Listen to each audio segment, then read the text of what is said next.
Welcome to the Calm Analytics channel. This is Boris Tizengausen. Today is the 2nd of September. Lots of important news. In this episode, how many times does Putin have to fool Donald Trump for sanctions to be imposed on Russia? A harsh statement from the US Treasury Secretary. Well, the era of Xi Jinping is coming. China will showcase its most advanced weaponry at the parade. This is a direct message to the US from China and from the club of dictators as a whole. Fico, Putin and Yanukovych, for some reason, repeated word for word the same thesis about Ukraine. And Trump is preparing an important statement at 21 Kyiv time. He will make this statement today. And by the way, he also plans to lease Gaza. There will be a lot of interesting things about this and more in today's episode. So, if this is your first time on this channel, subscribe so you don't miss future episodes. So, right from the very early morning hours today, numerous strike drones are actively attacking various regions across Ukraine. Specifically in those areas where a comprehensive air raid alert has been officially declared. Many children are now spending their very first full day of school underground, safely within designated shelters. It genuinely feels as though the Russians are deliberately doing this on purpose, because typically the Shahed drone attacks usually happen during the nighttime hours. But this time, they decided to launch them through several regions right in the morning, and just about 15 minutes ago, the alert ended. Right now, I'm recording this at 13:15 Kyiv time, so the air raid alert lasted almost 4 hours this morning. The children were studying underground. I was surprised today. I went down to the parking lot, and by the sound of it, it felt like some kind of rally was going on. I peeked around the corner, and there were desks and chairs set up with children sitting there with their teacher. Well, apparently those were kids from the kindergarten nearby, so basically that's how the Kremlin congratulates Ukrainian school children. By the way, yesterday I forgot to congratulate the parents of school children on the first day of school. So after I finished recording yesterday and went outside, I saw a few well-dressed little school kids. That's when I realized that yesterday was September 1st, so I'm making up for it now. May your beloved children truly enjoy their learning journey, and may this challenging period of studying underground soon become a distant memory, a thing of the past, so that they can ultimately have a wonderfully happy, truly normal, and profoundly peaceful childhood, filled with joy and security. By the way, yesterday was September 1st, when ceremonial assemblies were held in all the schools, and the Russians deliberately sent up a MiG-31 around 11 in the morning. Right when the children were lined up in front of the schools, first graders were coming to school for the first time, and so on. So, the Russians sent up a MiG-31, and the MiG-31 is a carrier of Kinzhal hypersonic missiles. If it takes off from a Russian airfield, an air raid alert is triggered all over Ukraine. And yesterday, I am 200% sure that the Russians deliberately decided to ruin that first ceremonial day, September 1st, for Ukrainian children when they go to school. But this is just to understand who we are actually fighting against. It's no coincidence that the International Criminal Court issued a warrant for Putin specifically for the abduction of Ukrainian children. What kind of person do you have to be to take it out specifically on children? However, it's not surprising. Since childhood, Putin has shown sadistic and abusive tendencies, always towards those he considered weaker than himself.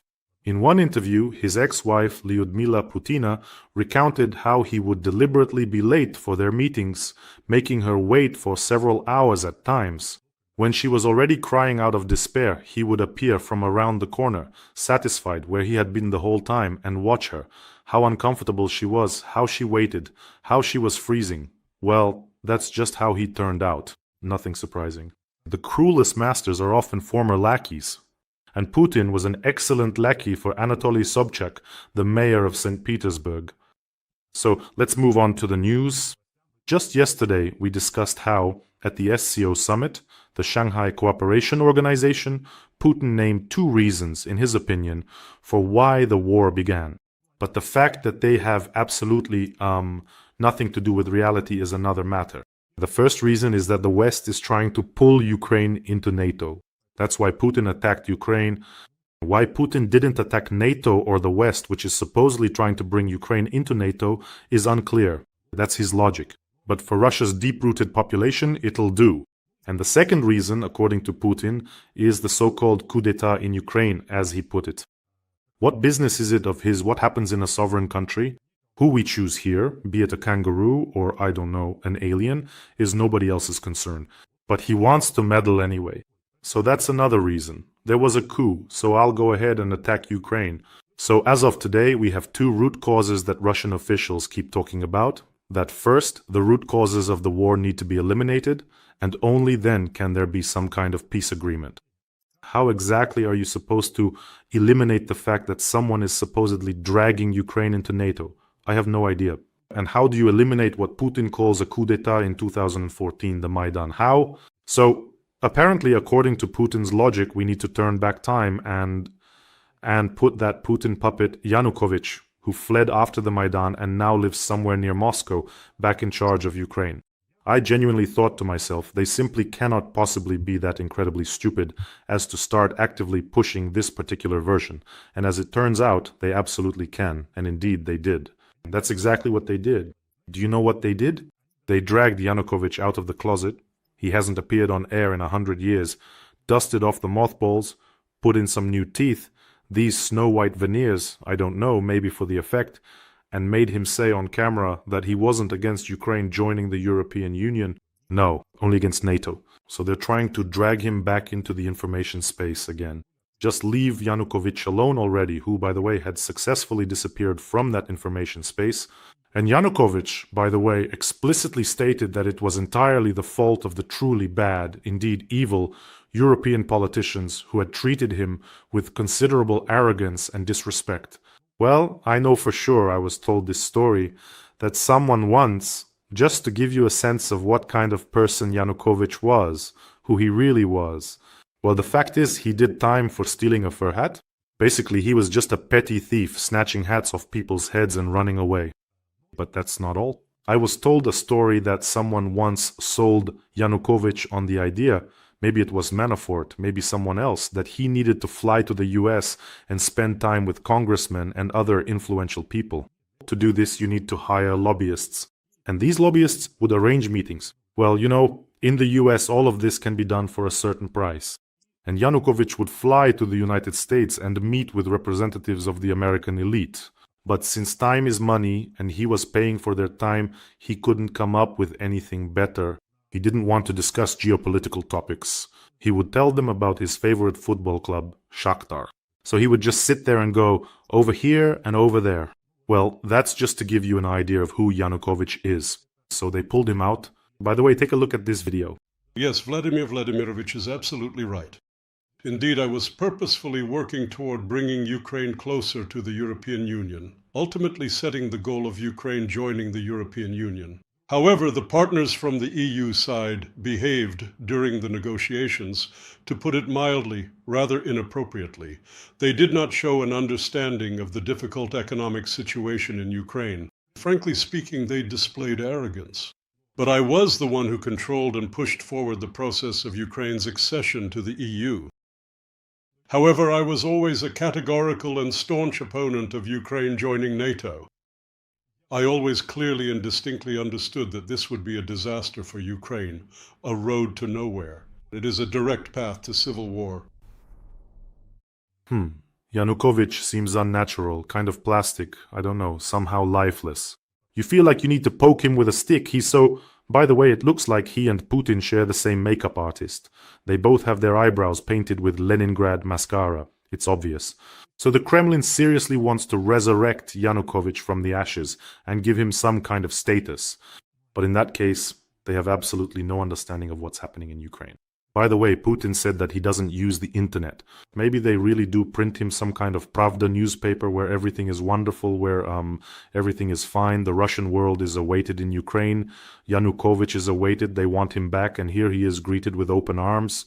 It's very strange. So basically, somewhere near Moscow, Putin has this nursery for dictators, where he keeps Yanukovych, Assad, and of course, a spot for Lukashenko has probably already been prepared.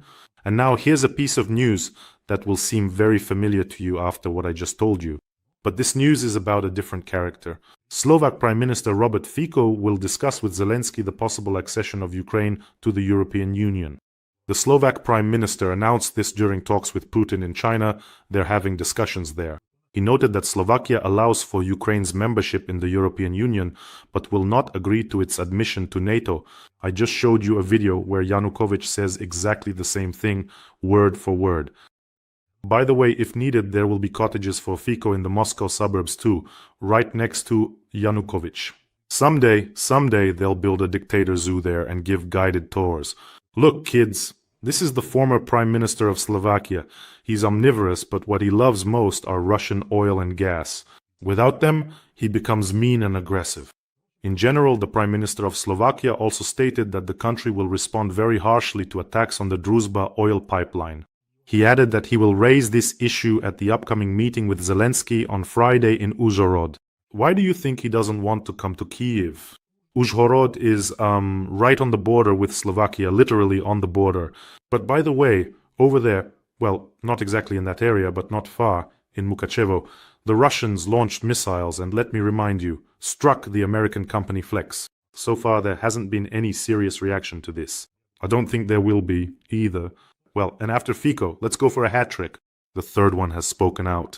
And here, as they say, the main raid boss himself spoke out directly. Russia has never been against Ukraine joining the EU, but its accession to NATO is another matter. This was already stated by Putin. He named the sole purpose of Russia in Ukraine as protecting its own interests. And don't you want to protect your own interests in Russia? To protect your own citizens. There's no need to protect the citizens of another country. Protect your own. Just imagine, Putin has sacrificed 1 million Russians in this war. He came to protect, I don't know, maybe a few hundred people who supposedly called for him. And even then, I'm sure hardly anyone actually called for him, although there were some. And he sacrificed 1 million people for that. Where's the logic in that? He can't even treat sick children in his own country. He can't provide housing, can't give pensioners a decent pension. They fight near garbage bins for discarded expired food. You should protect your own people in your own territory. No, instead he'll spend billions on protecting some mythical interests in Ukraine. Now, on to other news. Today, Trump will make an important statement at the White House at 21 Global Kyiv time. This follows from the official schedule of the American president. Well, it's certainly worth reminding everyone that Donald Trump's initial deadline, those original 50 days, should have already definitively ended by now. And as we can clearly see, the Russian Federation has completely ignored all of President Trump's repeated attempts and earnest requests to finally cease all military fire and hostilities. Moreover, Russia declares that it will continue the war against Ukraine and calls for the seizure of new territories. They've put up a map on their wall, which already includes the Odessa and Mykolaiv regions as their own territory. Well, in general, it's hard for me to predict how Donald Trump will act.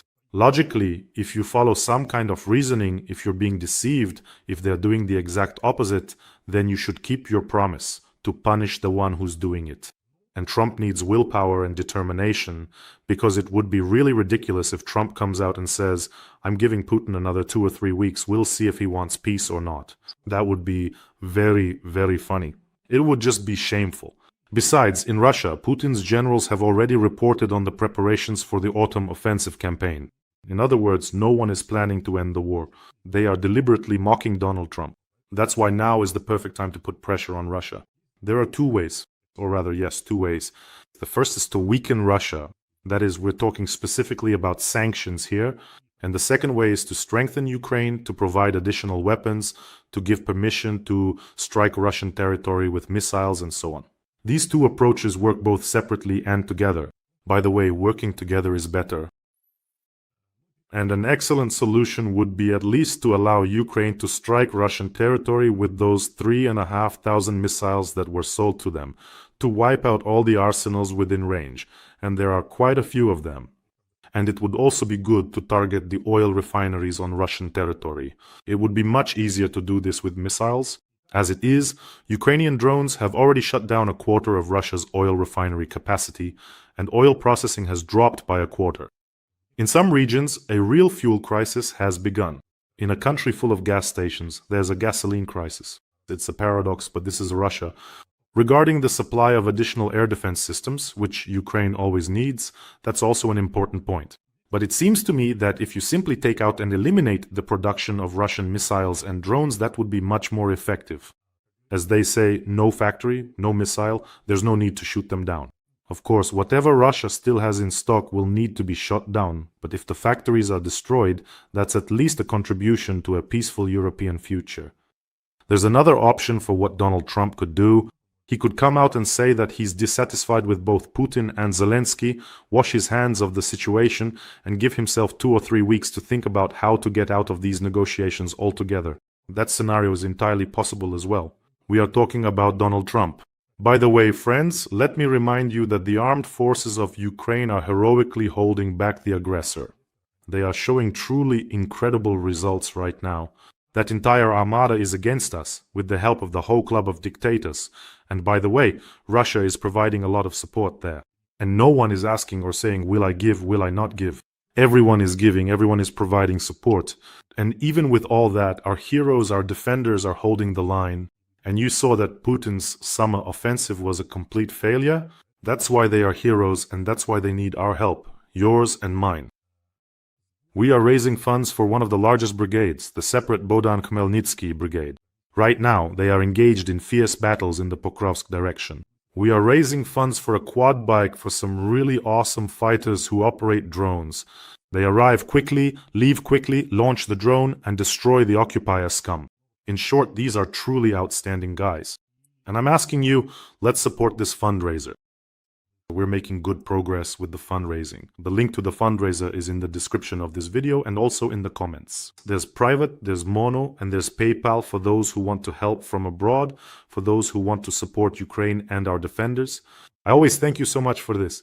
We're doing something important, making a contribution to victory. So let's support our defenders.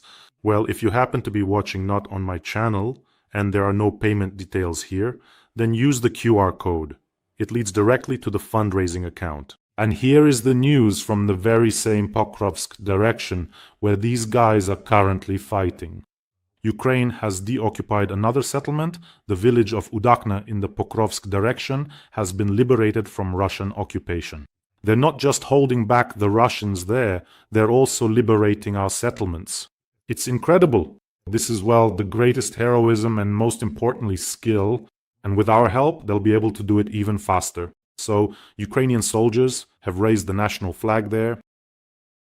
So as they say, this is Putin's negative offensive in the Pokrovsk direction. Meanwhile, the club of dictators is becoming more and more united. By the way, Russians now have visa-free entry to China for a year, at least on an experimental basis. They've been traveling to North Korea for a long time already, to Kim Jong-un's water park for excursions. By the way, it's still unclear whether Kim Jong-un's water park is actually operating or not. After the visit of the Russian delegation, it was closed. A unique water park with a view of the rocket launch site that Kim Jong-un uses to scare everyone, and the most important event for Xi Jinping. That's why I said in the announcement, the era of Xi Jinping is beginning. Tomorrow, on September 3rd, the Victory Day ceremony will take place on Tiananmen Square. It will last for more than an hour. Under the leadership of China's leader Xi Jinping, the event will be the second parade since 2015, in honor of the official surrender of Japanese troops in 1945. Overall, in Xi Jinping's political calendar, this is a key event. More than 20 heads of state have gathered for it, and the entire club of dictators is present. And Kim Jong-un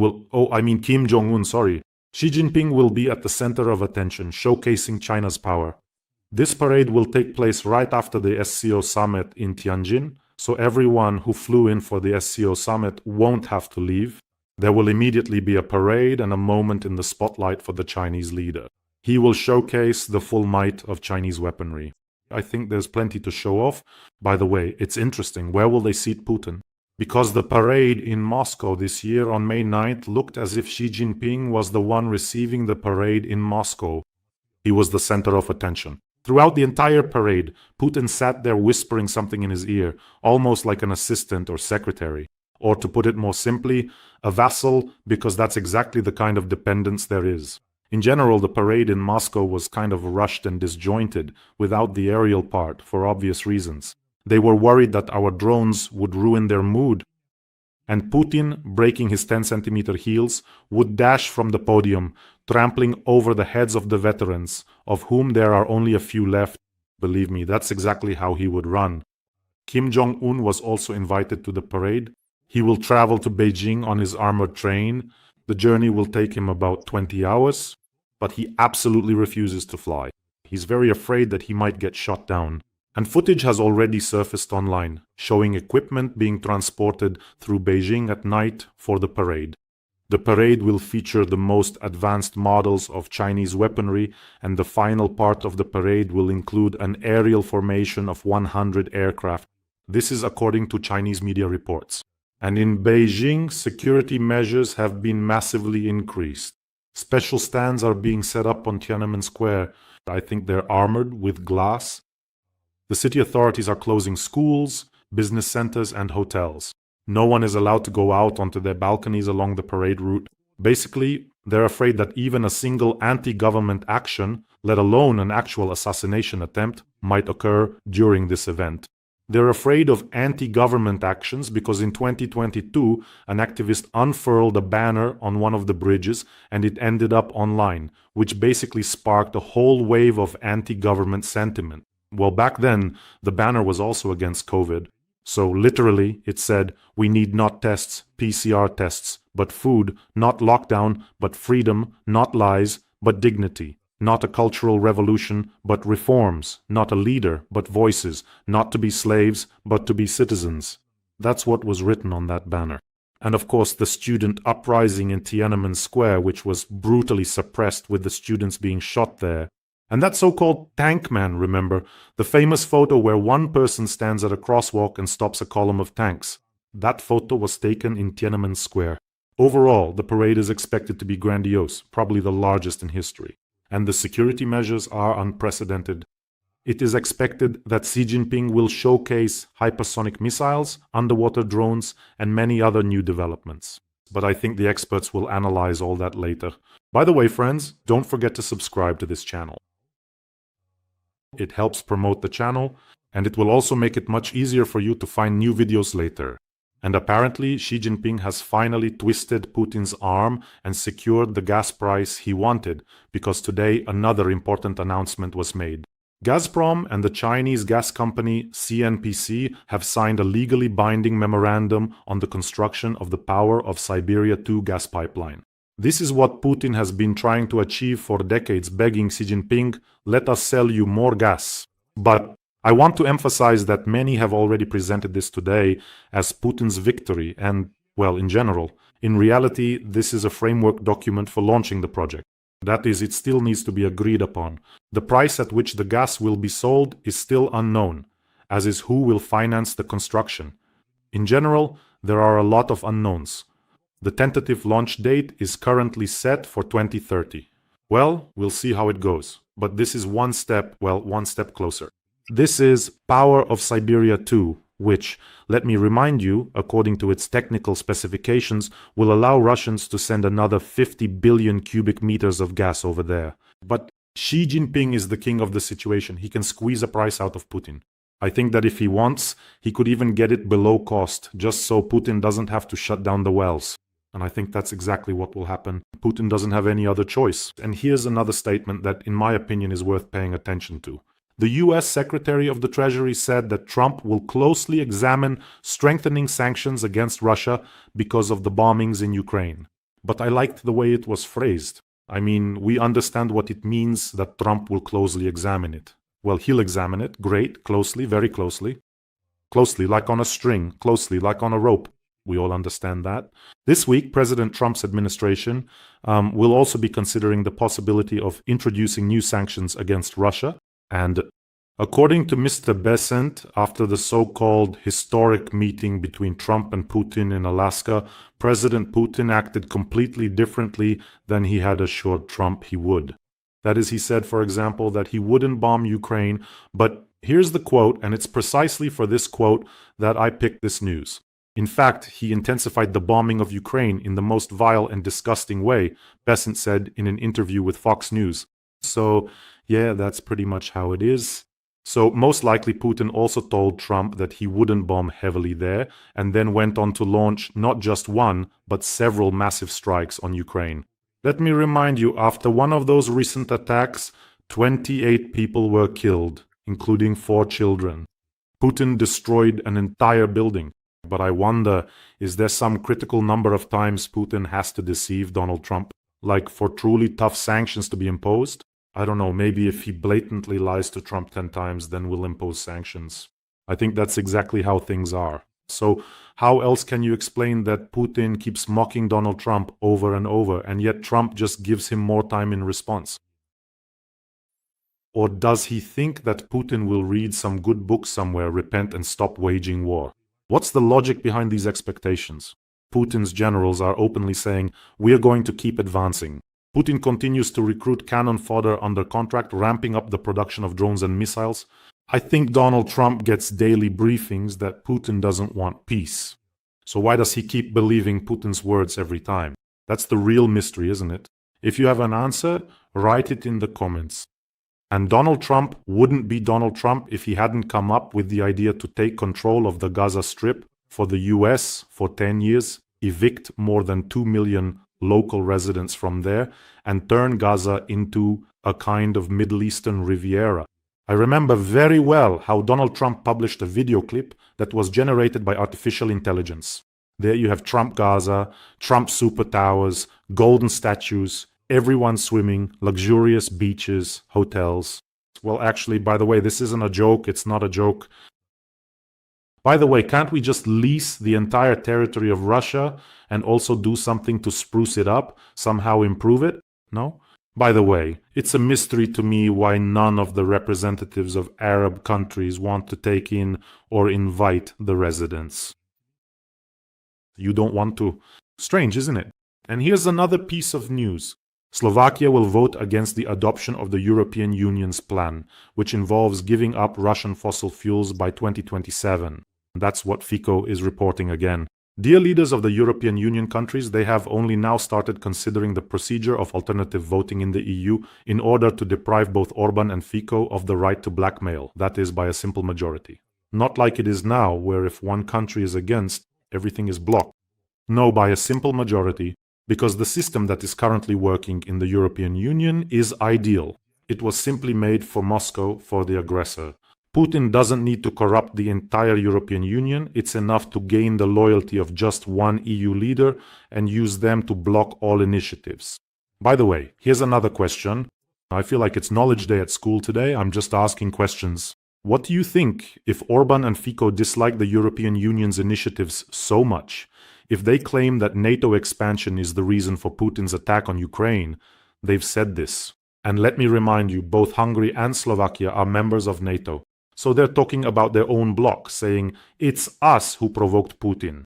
So why don't they leave these hated organizations and spare themselves from constant reproaches and demands from Brussels? The doors out of the European Union and the North Atlantic Alliance are always open. So why don't they leave? Because they want to get money from the European Union, cheap energy from Russia, to have their cake and eat it too, as they say, and, to put it mildly, to sit on Putin's lap. But sanctions from Budanov, Maliuk and Syrski are the most effective sanctions, proven over time, and they will continue until Putin ends the war. Well, friends, take care of yourselves and your loved ones. Subscribe to this channel. Let's support our soldiers. Let's support this fundraiser. I'm asking you very much. Wishing us all a peaceful day. And of course, glory to Ukraine.